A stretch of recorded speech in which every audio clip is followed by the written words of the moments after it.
Nəğmə sustu dodaqlarda, dilə gəldi tüfənglər. Mənim atam uzaqlarda, cəbhələrdə bir əskər, cəbhələrdə bir əskər. Anamızın laylaları nənnilərdə pozuldu, arzuladıq ilk baharı, İstəyimiz yaz oldu, İstəyimiz yaz oldu.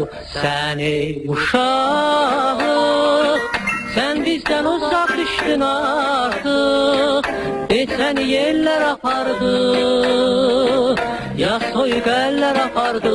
Səni uşaq, sən bizdən uzaq düşdün artıq, səni yerlər apardı, ya soyuq əllər apardı. Anamızın laylaları nənnilərdə pozuldu, arzuladıq ilk baharı, İstəyimiz yaz oldu, İstəyimiz yaz oldu.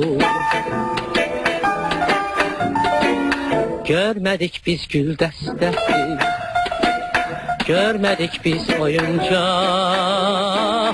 ata səsi, ana səsi, eşitmədik doyunca, eşitmədik doyunca. Öz qoynun aldı bizi,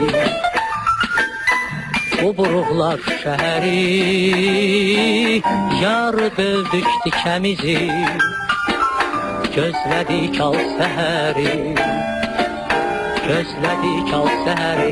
Səni uşaq, sən bizdən uzaq düşdün artıq, səni yerlər apardı, ya soyuq əllər apardı.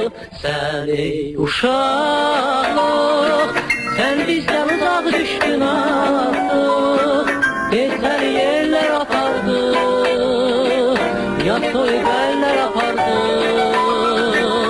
Öz qoynun aldı bizi,